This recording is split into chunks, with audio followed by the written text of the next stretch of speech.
പുണ്യങ്ങളുടെ പൂക്കാലമായ പരിശുദ്ധ റമദാന്റെ വരവിനെ വിളിച്ചറിയിച്ചുകൊണ്ട് നമ്മിലേക്ക് സമാഗതമാകുന്നതിൽ ആദ്യത്തെ മാസം പരിശുദ്ധമായ റജബാണ്.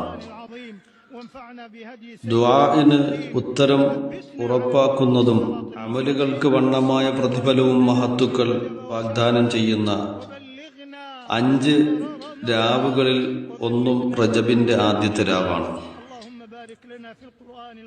പരിശുദ്ധമായ റജബിന്റെ പ്രഥമ രാവിന് വളരെയധികം ശ്രേഷ്ഠതയും മഹത്വവും മഹാത്മാക്കൾ കൽപ്പിച്ചിരുന്നു. റജബിന്റെ മഹത്വം അതിന്റെ ആദ്യത്തെ 10-നാണ്. അത് അതിലെ ആദ്യത്തെ രാവാണെന്ന് മഹത്തുക്കൾ പറയുന്നു. പരിശുദ്ധമായ റജബ് മാസം മറ്റു മാസങ്ങളെ വെച്ച് നോക്കുമ്പോൾ മറ്റു സമുദായങ്ങളിൽ നിന്ന് ഉമ്മത്ത് മുഹമ്മദിയ സല്ലല്ലാഹു അലൈഹി വസല്ലം അഥവാ പ്രവാചകന്റെ സമുദായത്തിന് എത്രത്തോളം ശ്രേഷ്ഠതയുണ്ടോ അതുപോലെയാണ് ഇതര മാസങ്ങളെക്കാൾ പരിശുദ്ധമായ റജബിനുള്ളത് എന്നും കിതാബുകൾ നമുക്ക് കാണാൻ കഴിയും. വിശുദ്ധമായ റജബിന്റെ ചന്ദ്രപ്രഭ ദൃശ്യമായാൽ, ആ വിവരം കിട്ടിയാൽ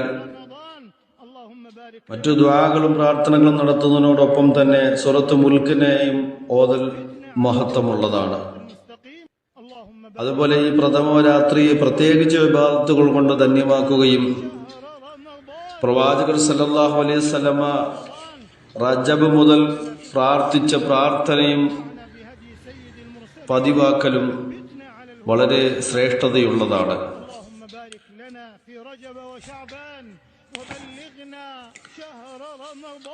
യുദ്ധം നിഷിദ്ധമായ 4 മാസങ്ങളിൽപ്പെട്ടൊരു മാസം കൂടിയാണ് ഈ റജബ് മാസം. റജബിന് നിരവധി പേരുകളാണ് പരിചയപ്പെടുത്തുന്നത്. ബഹുമാനിക്കുക എന്ന അർത്ഥം വരുന്ന തർജീബിൽ നിന്നാണ് റജബിനെ പിടിക്കപ്പെട്ടത്, അഥവാ ആദരിക്കേണ്ട മാസമെന്ന്. അതുപോലെ തന്നെ തർജീബ് എന്നാൽ ഒരുങ്ങി തയ്യാറാവുക, ആരാധനകൾക്ക് വേണ്ടിയും വരാൻ പോകുന്ന റമദാന് വേണ്ടിയും നേരത്തെ തന്നെ ഒരുങ്ങി തയ്യാറാകുക എന്നും ഷഹ്റു റജ്മ് ആട്ടിയോടിക്കുന്ന മാസമെന്നും ഒക്കെ പറയുന്നു. ആട്ടിയോടിക്കുക എന്ന് പറഞ്ഞാൽ വിശ്വാസികളെ ബുദ്ധിമുട്ടിക്കുന്ന, ഫിത്നയുണ്ടാക്കുന്ന, തെറ്റുകൾ ചെയ്യിപ്പിക്കുന്ന പിശാചിനെ ആട്ടി ഓടിക്കുന്ന മാസമാണ്. അതുപോലെ ഷഹറുൽ അസ്വബ് എന്നും പേരുണ്ട്.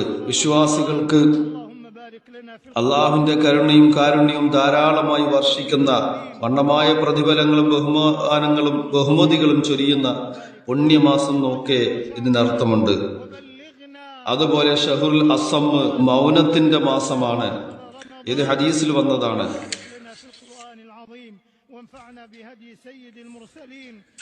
മഹത്തായ മാസത്തിന്റെ പേര് 3 അക്ഷരങ്ങളാൽ ഒരുമിക്കപ്പെട്ടതാണ്.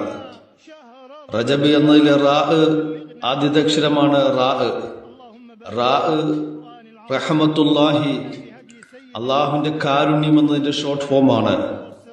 ജീമ ജൂദുല്ലാഹി, അള്ളാഹുവിന്റെ ധർമ്മം. ബിറുല്ലാഹി, അള്ളാഹുവിന്റെ നന്മ. ഇതുകൊണ്ട് ഉദ്ദേശിക്കുന്നത് ഈ പരിശുദ്ധമായ മാസത്തിൽ അള്ളാഹുവിന്റെ കാരുണ്യവും അള്ളാഹുവിന്റെ ധർമ്മവും അള്ളാഹുവിന്റെ നന്മകളും സത്യവിശ്വാസികൾ പ്രഥമ രാവ് മുതൽ തന്നെ നേടിയെടുക്കുകയും കരസ്ഥമാക്കുകയും ചെയ്യണമെന്നാണ് ഇതിന്റെ സംഗ്രഹം മഹാനായ ഷെയ്ഖ് ജീലാനി റളിയല്ലാഹുവിന്റെ അൽ ഉനിയത്ത് എന്ന കിതാബിൽ കാണാൻ കഴിയും. അങ്ങനെ ഏതു നിലയ്ക്കും പ്രതിഫലങ്ങളും പുണ്യങ്ങളും മഹത്വങ്ങളും അല്ലാഹു റബ്ബുൽ ഇസ്സത്ത് അവന്റെ അടിമകൾക്ക് വാരിക്കോരി വിതറുന്ന ഈ പുണ്യമാസത്തിന്റെ പവിത്രമായ രാവിലാണ് നാം. ഈ രാവ് മുതൽ തന്നെ കൂടുതൽ ഇബാദത്തുകളിലേക്ക് ആത്മാർത്ഥമായി പ്രവേശിക്കാനുള്ള പരിശ്രമങ്ങൾ നടത്തണം. അല്ലാഹു അതിന് തൗഫീഖ് നൽകുമാറാകട്ടെ.